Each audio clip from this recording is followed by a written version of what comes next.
All right, guys. Hi. Let's get started here.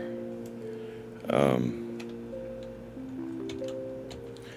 my name is Daryl Phillips, owner of Warpology Gaming, and what we do here is listening and talk. I want to say about what happened last night. So I went to Taco Bueno with Sophia and got back, and apparently, this is according to Sophia, I hit the pillow and I was gone. That very rarely happens. How you doing, Denise? But when I got up at 9:30, I didn't even know what time of day it was. I thought Sophia was going to work. Yeah, I was gone. So anyway, I apologize for that. I shouldn't have put that live up. I just had this feeling something like that was going to happen. So it's okay. We're going to discuss tonight what I wanted to discuss last night. Now, let me tell you how this is going to work real quick, and then I'll ask you guys how you guys are doing. When we get started here, this is going to be 3 sections. There's going to be 3 sections. I'm going to go outside. I'm going to take a break in between each one so that you guys know it's separate. Once we've passed a section, okay, once we've done a section, we're not going backwards. So if you didn't make a comment or anything else for that matter while I'm speaking about whatever section I'm in, you can talk to me privately later, okay?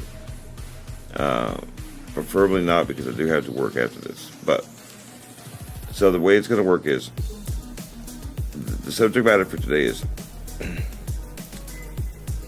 if you know something bad's about to happen, like if you know something negative is about to happen into your life, okay? The question is, how are you preparing for that? And once the said event happens, because maybe you don't have time to prepare actually, but once the said event happens, how are you getting through it? And third, are you just getting through it, or are you thriving? Are you learning from it? When you're on the other side of this event, are you a better person, or are you the same person? Okay. So how is everybody doing today? Let's ask that question first. How is my peoples doing? How did y'all's day go? I hope it went well. Mine went okay. I'm still a little tired. I'll probably go to sleep after this. But I wanted to make sure. With everything that goes on in this world today, I wanted to make sure that I discussed this specific topic, because I think there's a lot of panicking going on sometimes. And panic happens when you are freaked out and you don't know what's going on, and you don't have any information about even what you're going to do, okay? Number one question when people panic is, what am I going to do? What am I going to do? Okay? So, I'm going to give you a scenario in which I clearly, epically failed on what I learned from it. And then I'm going to give you another scenario in which I was prepared properly and I did it correctly. Okay? And while I'm doing this, I want you guys to think about the first question. If you knew something bad was going to happen, what are you doing to prepare? Are you just praying to God and hoping for the best? That's some people's solutions. Okay? Now, there's nothing wrong with prayer. There is something wrong with being unprepared. Being unprepared. I can't speak. So there's nothing wrong with prayer. There's something wrong with being unprepared. Okay? So, when I was about to go out into the wide, wide world of adulting, I was the least prepared human being on the face of this planet. I can't imagine another human being being less prepared than me. All right. I was messed up. Clearly, I mean, I had not. I was diagnosed with bipolar disorder when I was getting towards my 18th birthday, 17, I think, October, November of 96. But there was a moment, I think maybe in 10th grade, maybe, where I actually stopped for 1 second. Because I thought about my future, okay? Sorry. There was one moment, though, that I stopped and I actually thought about my future. And I never did it again. Because it scared the living crap out of me.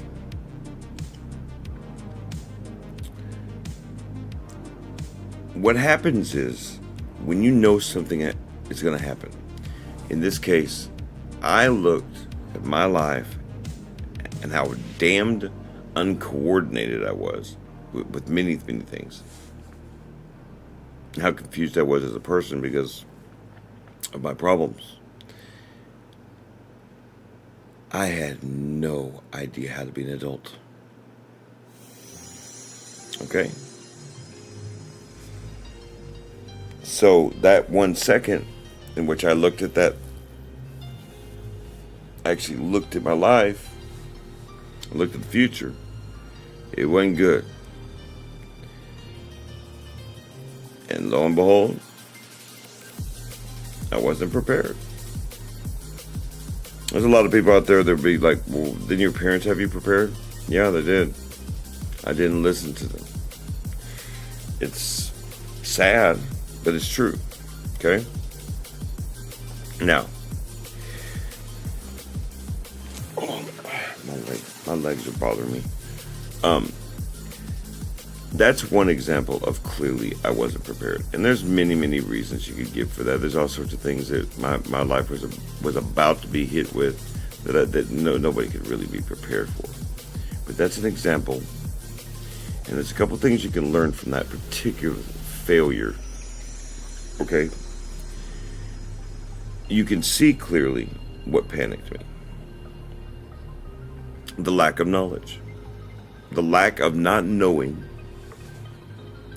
what was going to happen. See,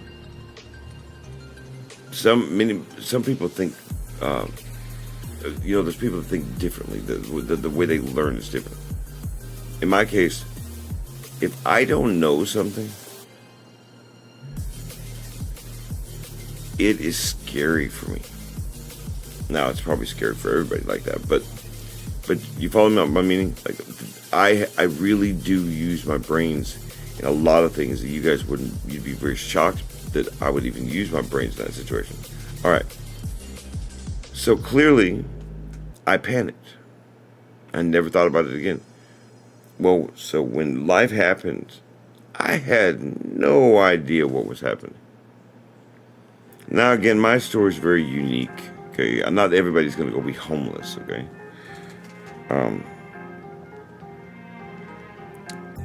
So that's one example of just like failure.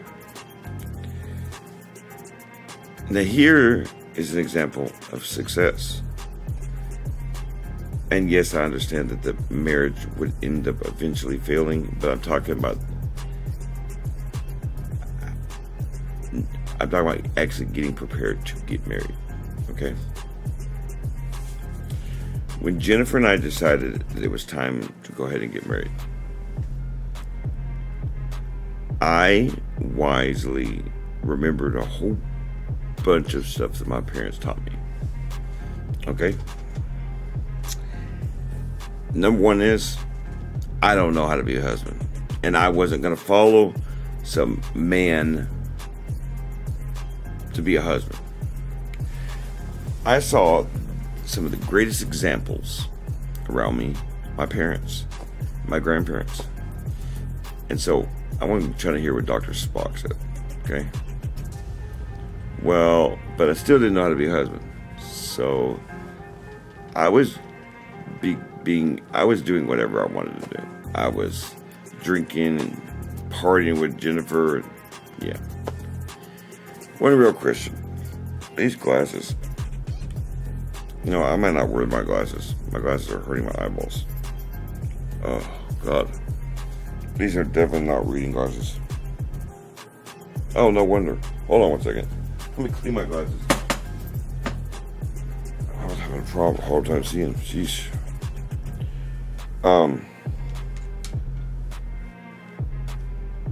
Okay.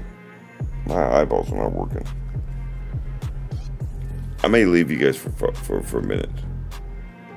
I may go have a smoke quick. That hurt my eyes.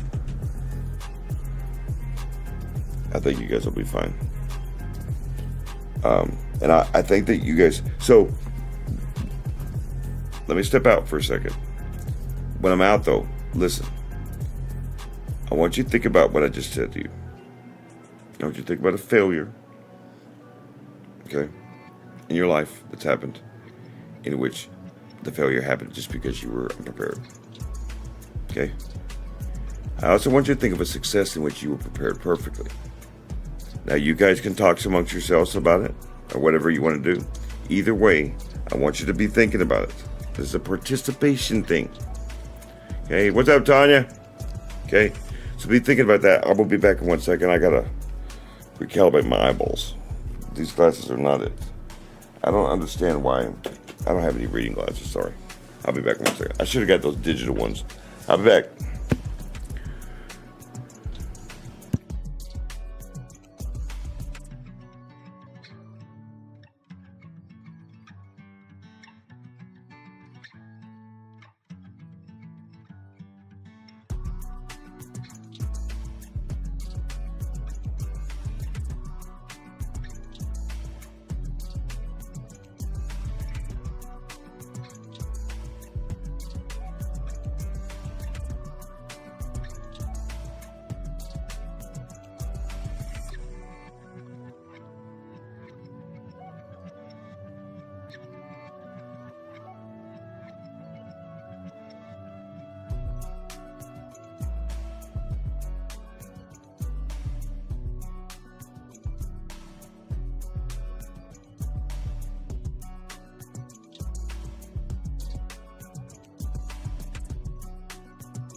All right, people. Okay. So, all right. So what Denise is talking about is what I asked was, give me one example, a bad one, and one example, a good one, and be thinking about it. Now, if I don't see your answer on here, don't worry about it. Okay, you guys talk amongst yourself. I'm gonna tell my version of it. Okay, I just gave a negative, bad or a negative story in which I was not prepared for a situation. Okay, and that was when I was in school. So I'll tell the story again real quick since I had to walk out. Sophia's grabbing me a cup of coffee, so this screen bothers my eyes real bad, and I don't have reading glasses, so. All right, so let me tell the story again. Okay, the idea of this life. So let me go through it, since Tanya doesn't know. Let me go through it again. There's going to be 3 parts to this. The first part is the idea is if you know something bad is coming, if you know something negative is coming. It could be a marriage. And you say, well, but that's not negative. It is if you're nervous. Okay. Marriage is always nerve-wracking. No one just goes, hey, I'm going to get married, and I don't care how long you've been with the person. Marriage is nerve-wracking. Children, those sorts of things. But what I'm mostly talking about is, what if you know you're going to get fired from a job? How are you preparing for that? In this case, the story I gave was when I was in school, about when I was in 10th grade. Now, this is before I got diagnosed with bipolar disorder. So, yes, I understand, hindsight being 20/20, I was having problems. But at the time, I didn't realize that. And I never thought of the future. Okay? Why is that important? Because I did one time. There was this 1 second, okay, in which I tried to think responsibly. It never happened again. It scared me so badly that I didn't even want to think about it. And sure enough, like a self-fulfilling prophecy, I had to go adult, and I wasn't ready. Now, my situation is very unique. The way, everything that happened, you don't normally go be homeless for the first time when you're 18, and especially if you ain't been kicked out of the house necessarily. There's all sorts of things that go into that story that I won't get into, but basically, I wasn't prepared for life, right? And the idea of this life is, I want you to think about, how do you prepare for something that's bad? And then, when that bad thing happens, how are you trying to get through it? And the third part is, after it's over and you've gotten through it, what kind of person are you afterwards? Are you a better person? Are you the same person? Or did it destroy you? So I'm gonna talk about this from my perspective, from my life, some different things about my life to show you why I'm sitting here talking to you guys. Because I make sure that I do it now. In other words, this isn't just some frivolous conversation where I'm going to guess on how to do things. No, I'm going to tell you my life before. I'm going to tell you some stories before I met Sophia. Stuff in which my mind frame wasn't correct, and sometimes I would make the correct decision. So the first one was about my school. The second one was, so when I decided to get married to Jennifer, okay, I was still drinking. I was 19, 20. I think I got married when I was 20. Yeah. I guess that would be 1999. Yeah, that makes sense. But check this out. Well, I knew I didn't know how to be a husband worth a damn. And I knew that it's a little bit more than just going and tying the knot. My mom and dad raised me well enough. Thank you, Sophia. Say hi to everybody. Wow. Did y'all hear that burp? Good job, Sophia. Give Sophia a round of applause, everybody. That was a nice burp.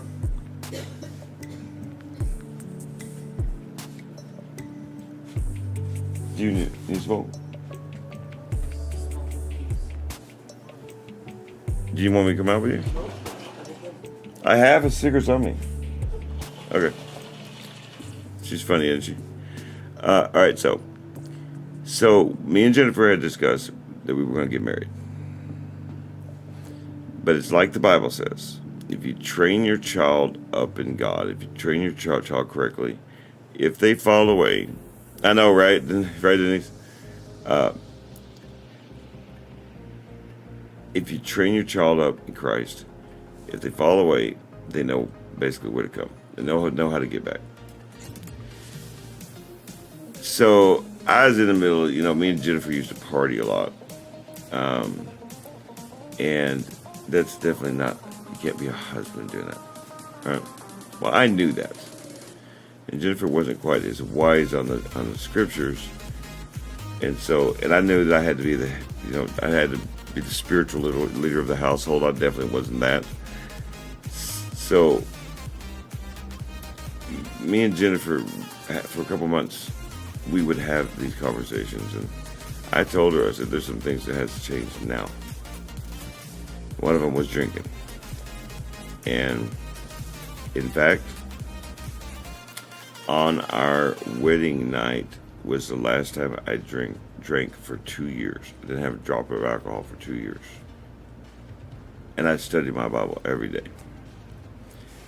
But the preparedness, believe it or not, for the wedding was getting back into the Bible. Now, I know not everybody maybe is a Christian, but I'm giving you a thought process on what happened in that situation. Did I do the ingredients? Did I do the steps? Somewhat. In that situation, you can say the ingredients and the steps were applied, but just not the way I do it now.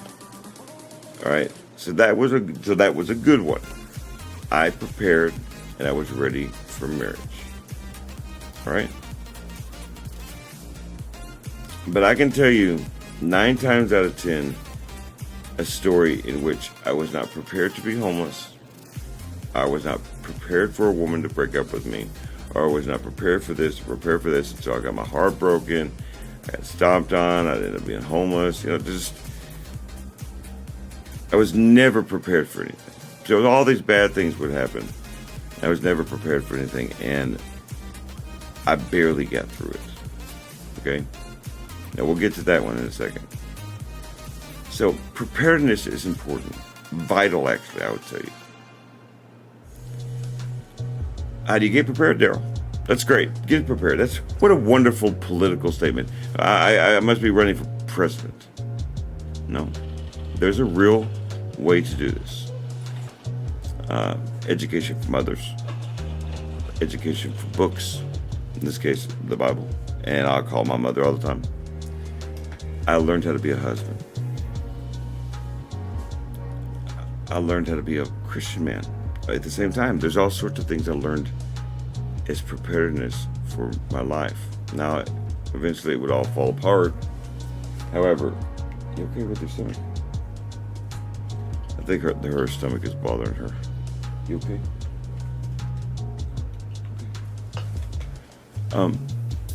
But, so, that's just one example. Now, when I got shattered in 2005, now we're talking about a whole new can of worms. Because not only was my life completely gone, as far as I knew it, not to say that I had any life back then, I had to start everything over. I had to get to know Daryl. Okay? And every single time a bad thing would happen, at first, it was the same thing. I would overreact, and keep in mind I have bipolar disorder, so it really was an overreaction. And even the tiniest pain was like a giant pain. Until over time I learned how to, one of the reasons why you have to deal with your past, one of the reasons why you clean your house and do the first step, is because people become oversensitive. When you've been hurt as many times as I've been hurt by people, by things, you tend to get defensive. So I had to learn how to grow a thick shell. I had to learn how to take it from people. And now I also had to learn how to decipher between constructive criticism and just someone being mean to me. Okay?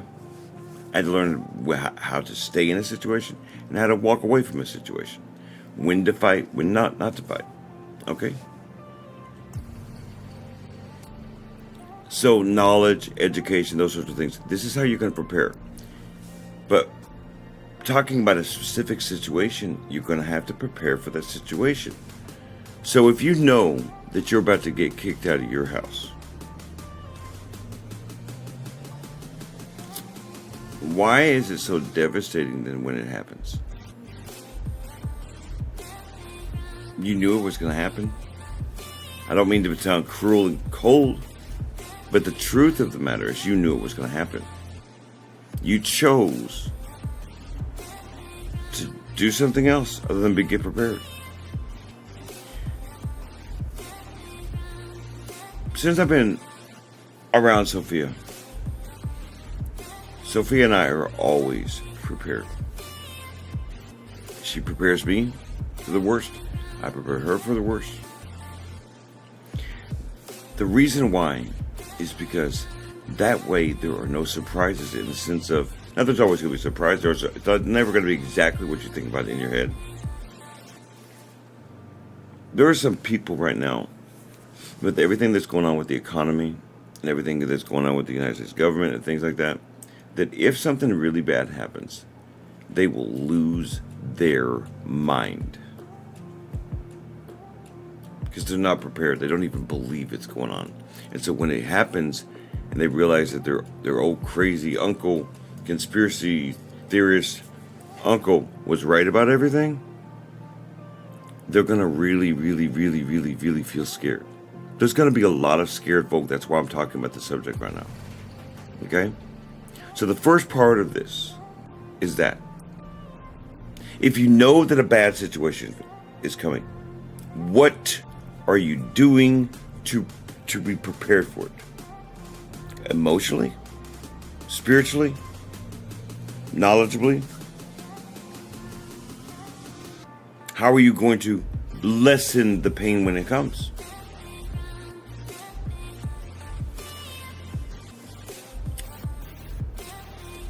This is the example I'm going to give you guys to think about. Okay? Hey, how you doing, darling? This example I'm going to give you to think about. And then we're going to take a break. I told you what, to take a break after each one of these subjects. There's going to be three, or there's three sections, okay? And they're all connected. The first part is preparedness.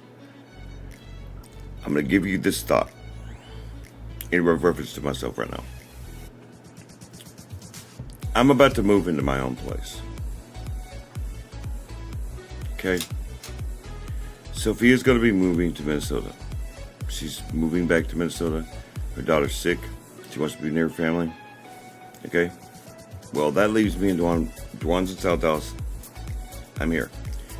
For the last, since October, November, I've been really preparing myself for this. I've opened up a Roth IRA. I have over $2,500 in it. Sophia's going to help me. She's already looked for a place. We have an idea of where we're going to be living. I was worried about being able to pay rent. Well, Dwan is going to be moving in with me. As much as I want, there's sometimes you have to sacrifice. As much as I would love to get my own place right now, I know I can't afford it. Me and Dwan have to work together as co-owners of this business anyway, and it'll serve two purposes, and it'll get him out of his situation down there. I hate the fact that he's down there. So we'll split the rent, and that's one problem solved because I thought it through.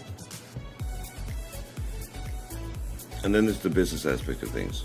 Clearly, it will be, there's a lot of advantages of to being around Dwan that much. Same thing with him in reference to my influences on him. I can help him learn things that he doesn't necessarily understand out of books.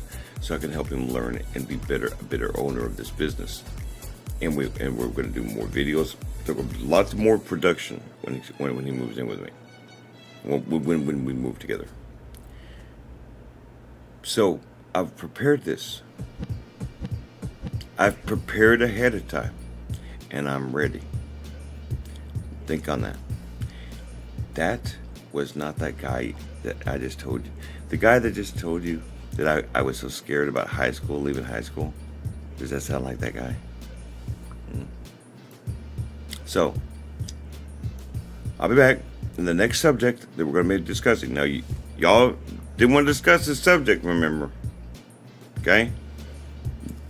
I'm giving you all the chance in the world to discuss this in the chat. Okay? When I come back, we're moving on.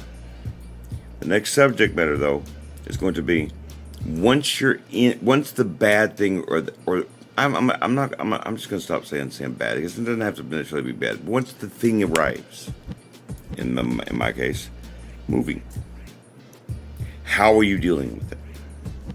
How are you actually dealing with the problem? Not the image in your head, not the thing that you created, this giant molehill that you turned into Mount Everest. That happens a lot with me. That used to happen a lot with me a long time ago. That I would turn this little tiny problem into a giant problem. How are you actually getting through it? And of course, the last subject matter at the very end, towards the very end, is going to be, and what kind of person has come out of it? Better? Same? Worse? Or destroyed? So, I'll be back. Talk amongst yourself. Remember, Denise, I told you, some of these people, especially Lori, doesn't understand the concept of discussing on here. So sad. Denise is the moderator on here. Yeah, y'all. Okay? And like, she told you what you should be doing. Talk about what this. I want your input. I want to see what you say. I want to hear about you and your stuff. Okay? Not just about Daryl's. All right, I'll be back.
All right, guys, I'm back.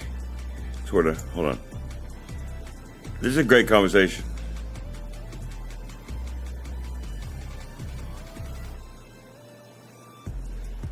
That's very good, Tanya.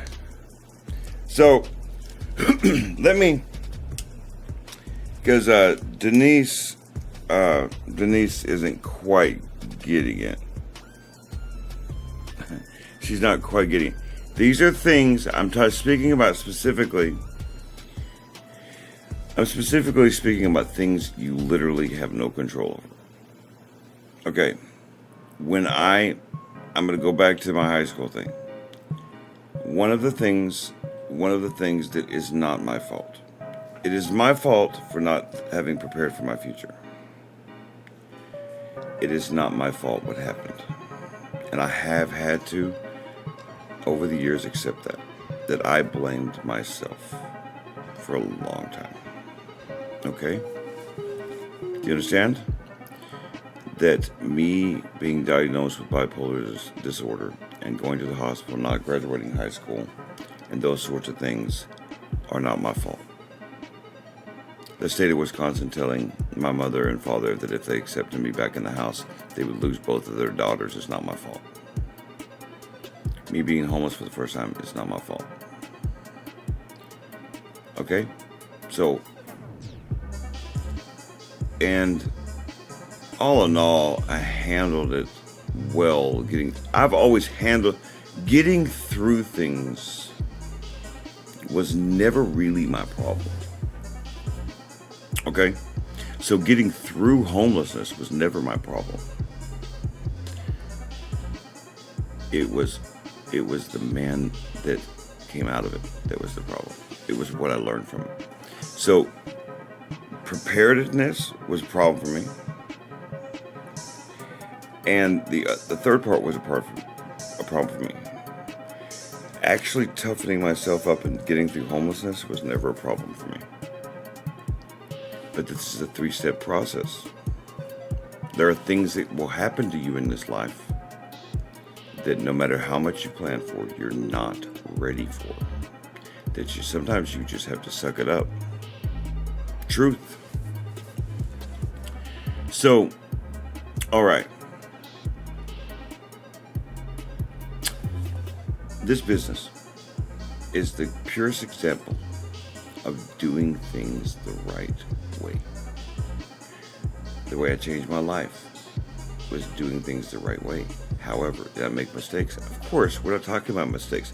We're not speaking about mistakes. We're talking about things that happen to you. Things that happen to you. Things that you could not have predicted. I did not predict my sister dying in a car accident. What I was trying to say when I was texting, I was commenting, was that the way I dealt with my mother and sister's death at first was awful. And the way, well, Tanya, the problem is, that's great to say that. The problem is some of the people that I deal with, that we deal with on here, it's not that simple. Telling a person with low self-esteem to suck it up is not good. Yeah, in the end, that's what you have to do. Sometimes you have to get through it. But what I'm trying to get across to you guys is there is a way to do this properly where you don't have to suck it up. Why should you have to suck it up when you should have been prepared in the first place? That's on you. You're right. Sometimes you just suck it up, especially when things happen. But it's like Dave Ramsey talks about this. When you're learning when you do his baby steps, financial people will tell you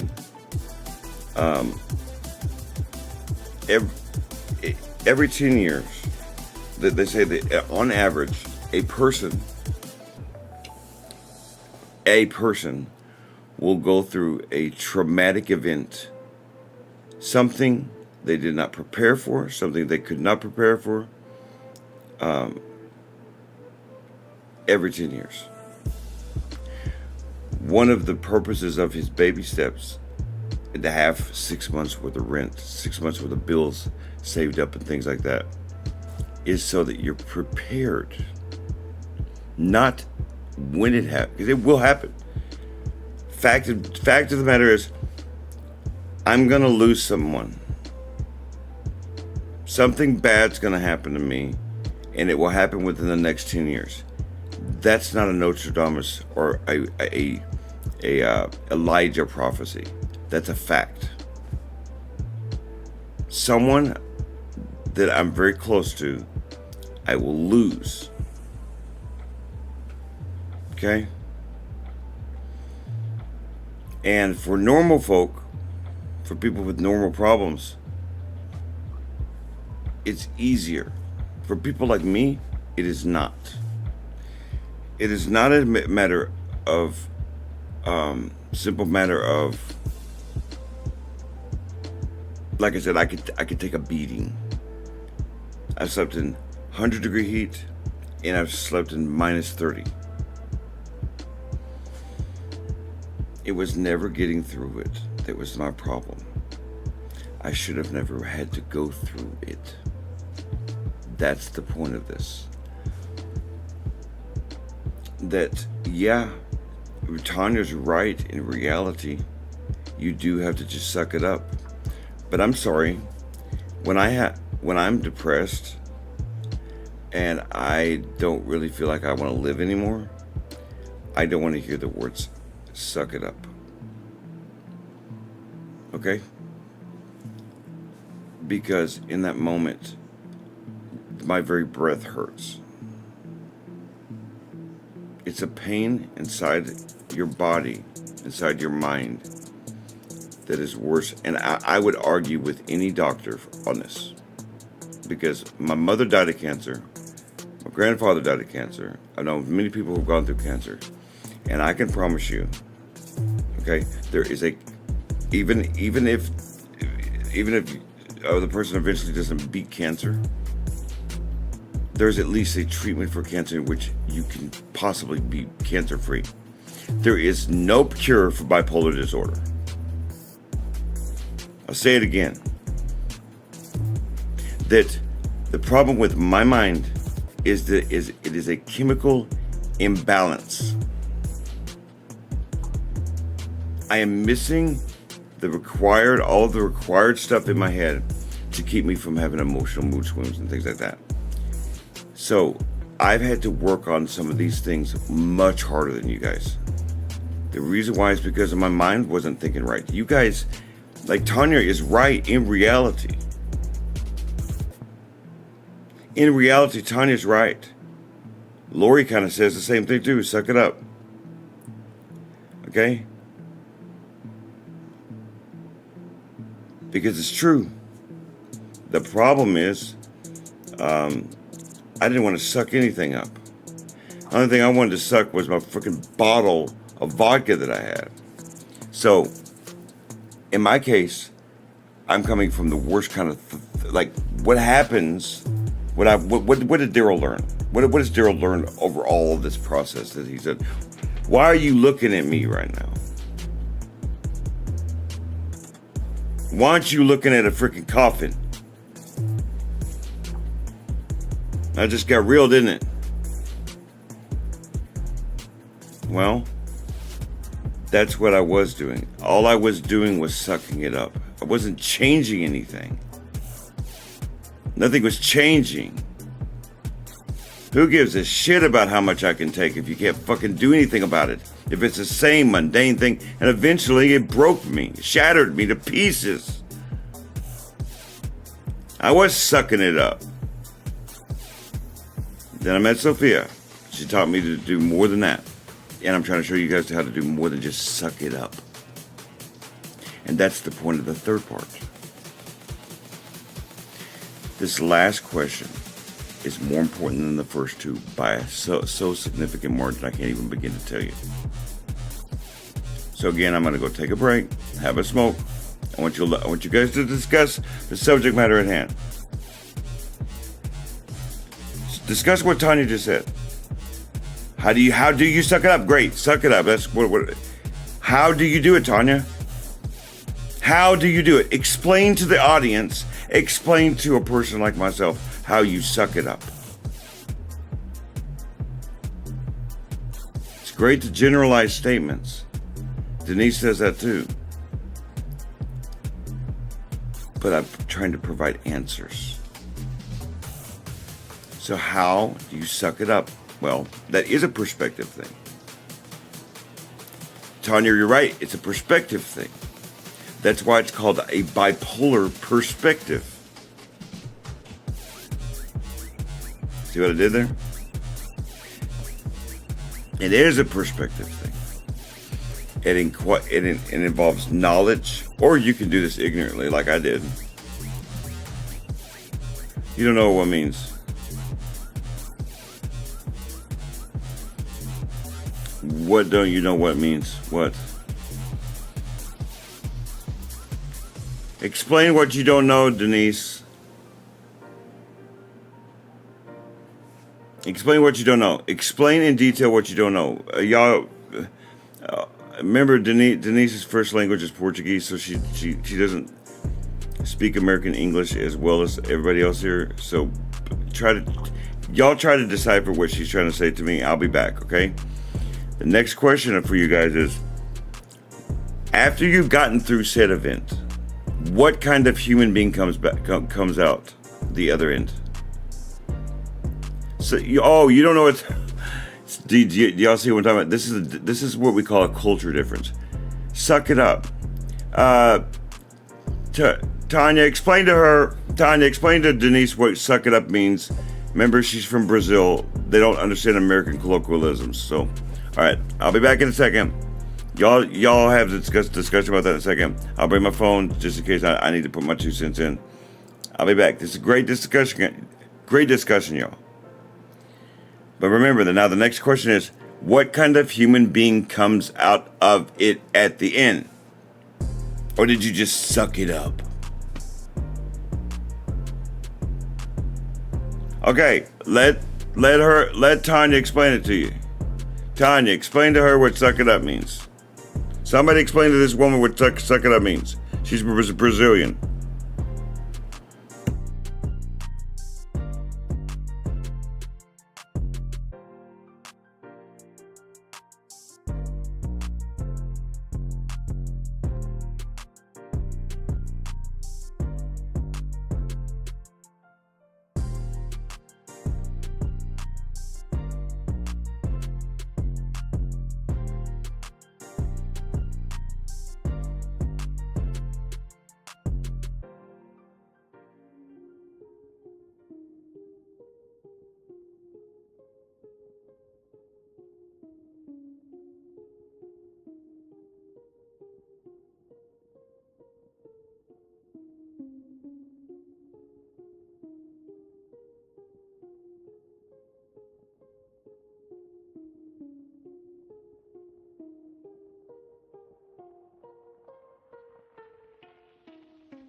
So Tanya, that is a good point.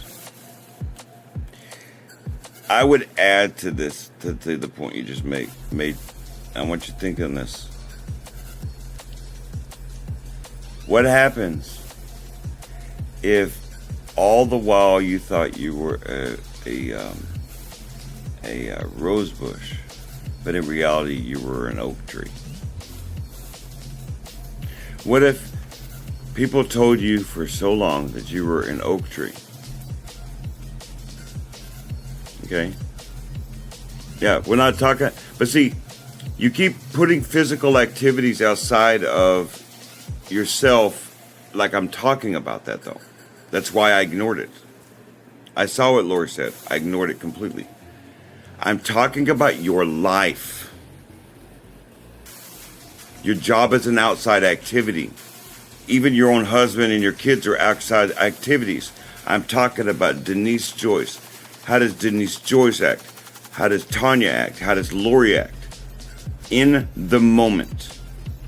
Not how does she react for other people. That's a whole nother subject. That's what I do here. That's what me and Dwan do here. That's what the entire purpose of this business is, other people. But it had to start with Daryl. And that's what I was going to say, talk about with Tanya, is I was told all of my life I was what, not quite to this extent, but my mom always knew my talents. But because I could not believe them, I didn't. And here's the motivation part of this whole thing. This third part, what kind of person you come out at the end, has nothing to do with your new job. That's why I ignored it. I'm not going to address people's comments that have literally nothing to do with what we're talking about. I'm specifically talking about, so if Denise Joyce was naked on the streets, had no family, had no friends, how would Denise Joyce react to any given situation? That's what I'm talking about. How would you begin to react to it? I very rarely talk about things like jobs and things. And I definitely don't talk about family in the same way most people use it. Because everybody here we're family here. Me and Dwan don't actually have a family. We don't think we're any less than anybody without a family, with a family, okay? Y'all are our family. Dwan is my brother, and vice versa. And one thing I'm trying to teach Dwan is how, like, me and him met in the Catholic Charities.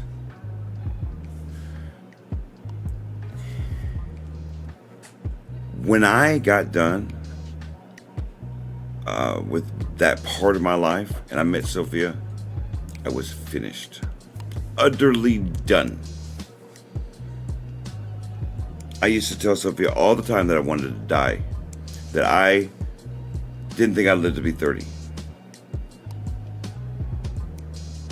You could have got me the best job in the world. It wouldn't have worked. I didn't believe in myself.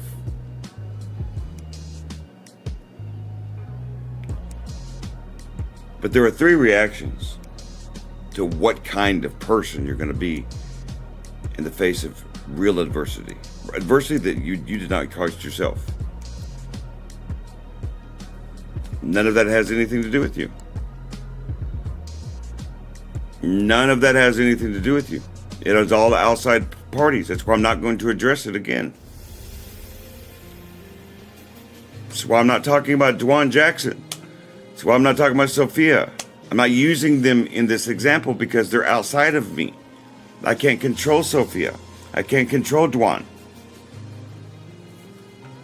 I don't teach that. If you're relying on other human beings, they're going to die eventually. It will eventually fail unless you plan on dying before everybody else. I'm sorry to tell you, human beings die. That's why I don't do that. I won't do that. If I had relied on other human beings, I would be already dead.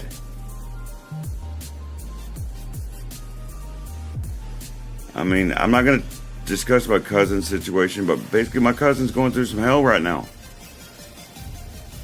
Okay? Again, outside of yourself, Lori. I'm not talking, I don't know your friend. Your friend's not on here. Moving on.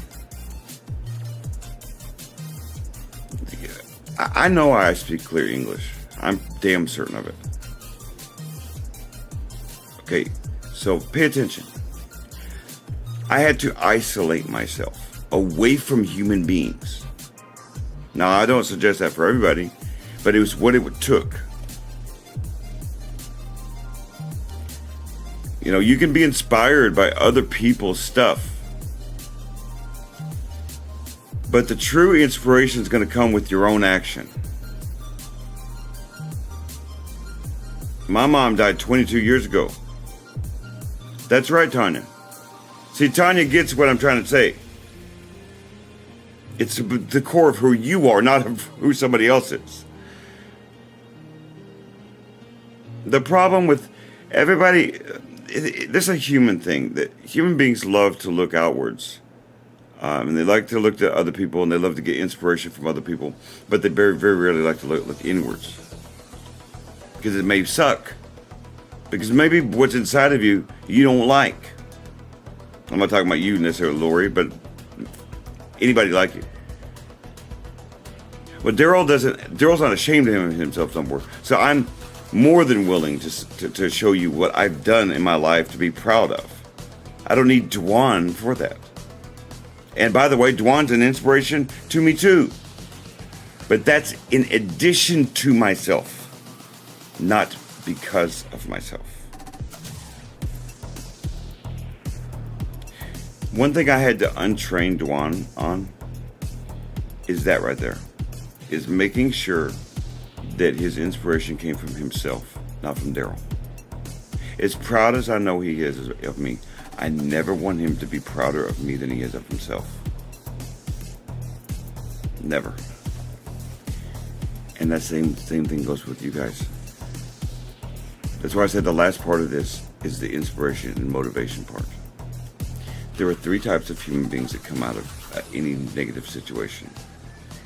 Especially negative situations that aren't necessarily caused by you or had nothing to do with you or you didn't cause in the first place. Just something that happens in life. You will either let it kill you, which it almost did me. You will have learned nothing. And by the way, again, not from other people, from yourself.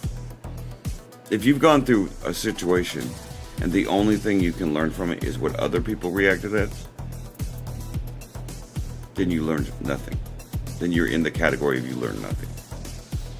Yeah, you learned some things maybe from somebody from outside yourself, but you learned nothing about yourself. It's irrelevant. Literally, there's nothing you can do outside your own body. Even the Bible says that. That you don't know another man's thoughts. Only your own. But the third option is the greatest option. You can not only learn something, but become better. So the person that entered in this situation maybe was a different sort of person. And then the person that left the situation not only was better, but people were just like, wow, that is shocking. When people hear about my life, I had to get used to this, really. When people hear about what I've been through and what I learned,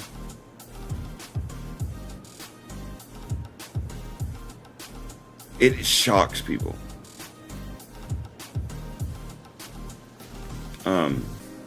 Lori,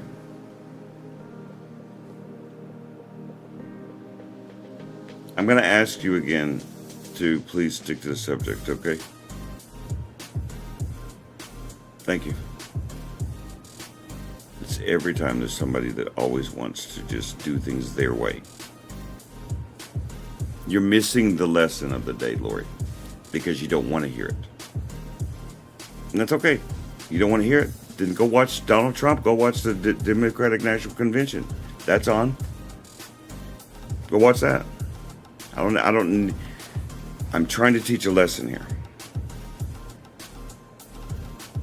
Yes, there are other people with worse pains than you. Whoever you might be. Again, that is outside of yourself. Has no relevancy to your life whatsoever. You can't control it. You can't stop it. You can't start it. You can't even, to be honest with you, unless you actually physically go up to somebody and punch them in the face, you can't do anything for another person. Hurt them or help them. Unless you physically go do it. But then that's your actions. They didn't just miraculously heal because you looked at them. Sophia deals with this every day. Okay? Amanda is a paramedic. She deals with this every day. All right? And Sophia, she chooses to use her actions. And yes, Sophia's in a lot of pain. But Sophia would be the first person to tell you, it doesn't matter. That's not her job. Her job isn't to complain about her pain. But that's not what this is that's not what this is referring to. This is referring to, how are you as a person, how are you preparing your mind for things that may come to you? And then when those things come to you, how are you getting through it? And then what kind of person comes out of it? Nothing to do with the outside, anything outside.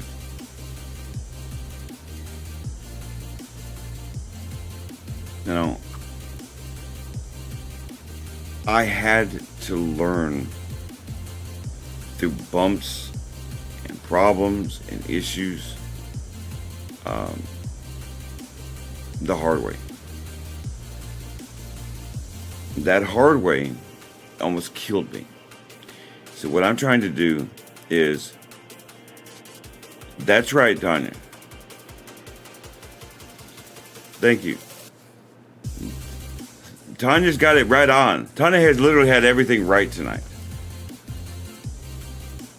Okay? Denise, for the most part, gotten everything right. That's the exercise. This is an exercise.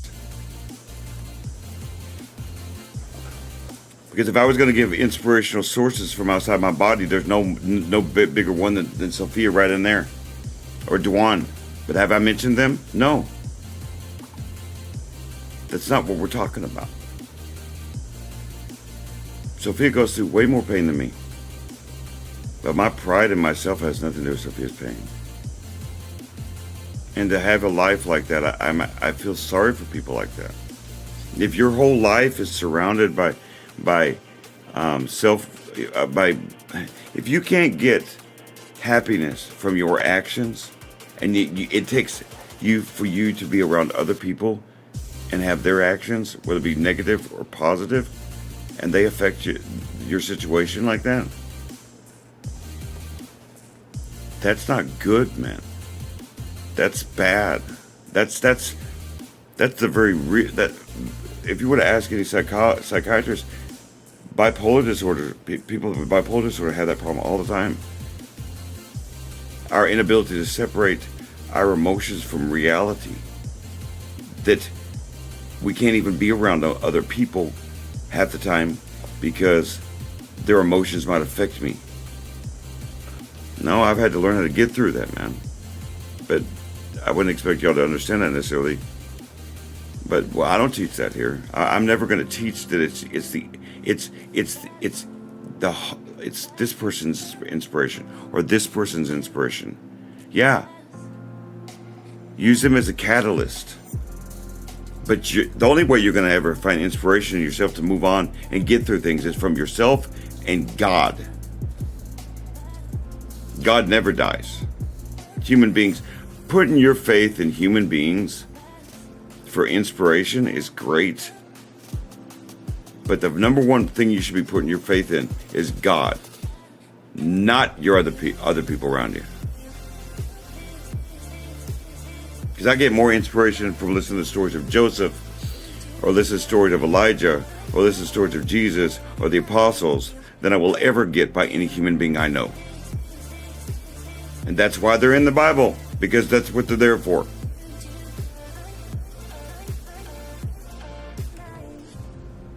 The apostles live on for eternity because they were martyred, because their stories are in the Bible. I don't mean to be Christian about it, but you know, sometimes I think people think that just words come out of my mouth and I just make things up. You finding inspiration in other men, you're going to get let down. If that is your only source of inspiration, is other people, and not yourself, and not God, then you've got everything I'm doing here backwards. That's not what I do. I will never teach it. I find that philosophy foul in nature. Like I said, it doesn't mean you don't find some inspiration in somebody's life. Like I do find very much inspiration in Sophia's life, or Juwan's life, or Denise's life, or even yours, Lori. But if you think that I'm ever going to find your life more inspirational than what I'm doing right here, no, that I would not be able to do this very well. I have to find inspiration in my actions. I have to be able to get through it because I know I can get through it, not because Lori's told me or because Tanya told me. I have to have proof in the pudding. And there lies in the problem with looking at the future too.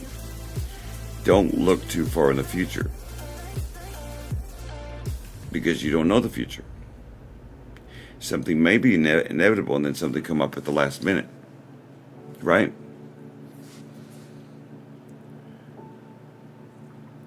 I'm gonna let you guys go, but this is the thought I want you guys to have when you go to sleep tonight. Whatever you may be going through, because people like Megan, they get on here and Megan's in a nursing home, and they want words of inspiration. I'm trying to talk to her every day and give her words of inspiration so that she can be inspired by herself, because I can't be there for her, right? Not physically.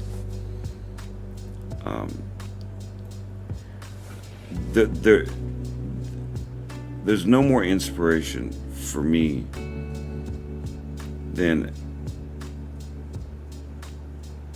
all of the work that I've done to do this. For me to move on, for me to continue on growing with this business, and for me to continue to get better. And getting to know Tanya, and Tanya's going to teach me so much stuff.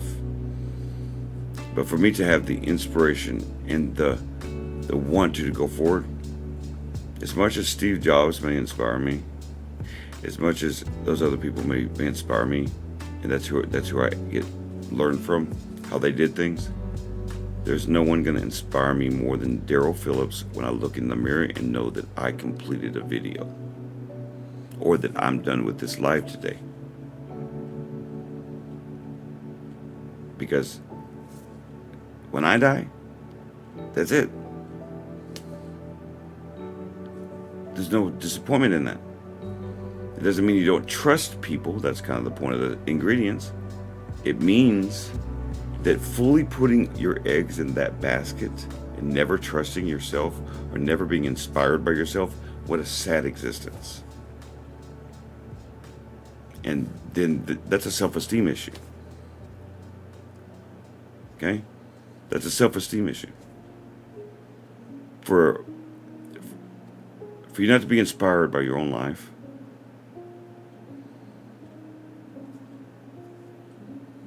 I mean, Lori, I know that you've been through that, which is why it doesn't make any sense. Why would you not? Why, of all people in the world, I know so stuff about Lori that I'm not going to say on here, but Lori should be inspired by Lori, not by Daryl. That's all I'm trying to tell you. That's what's going to get you through the moment. Because what happens if I die? You just lost me then. You'll have another Gary situation, and that will be bad. Don't mean to be mean, but it's true.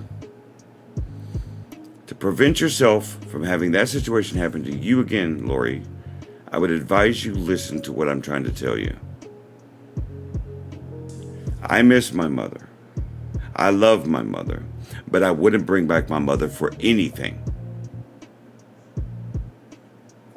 I'll say it again.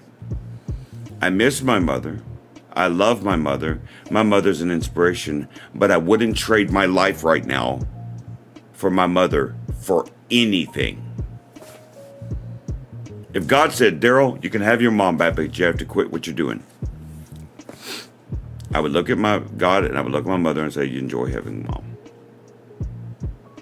That's what I'm trying to teach in this lesson today. And that's how you become stronger than you will ever know, through knowledge, through the strength of others around you. Power is given away, but cannot be taken.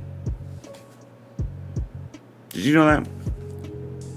But that person took my power. No one takes your power. You give it away. You give it away through influence and ignorance. and through just laziness sometimes. I'll never give away my power to somebody else. I will never allow any one of my people, no matter how much I love you guys, to take away my power over my life. That's the game, set, and match. I'm going to get to bed, y'all, or I'm going to try to work for a little bit, but I'm going to get going here. You guys have a wonderful night's sleep, but I want you to really contemplate on the things I just said tonight. This was a great conversation.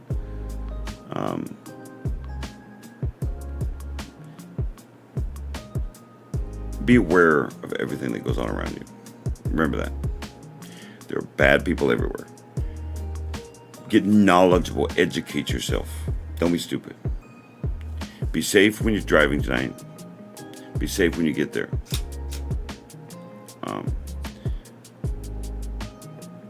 Be understanding of one another, not just from your perspective, but from theirs. You can't always expect somebody to come to you. You do have to come to them once in a while. Be understanding of yourself.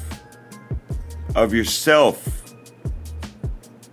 That you have limits. You're not God. Last night I was mad at myself, but I was understanding of what happened. It was very frustrating, but I was very understanding. It's okay. It happens. Remember, life is fleeting. You are not promised your next breath. You're just not. So take now, go outside your box, and learn something new. You never know what you may learn about yourself. And until tomorrow, may the Lord light guide you in all things.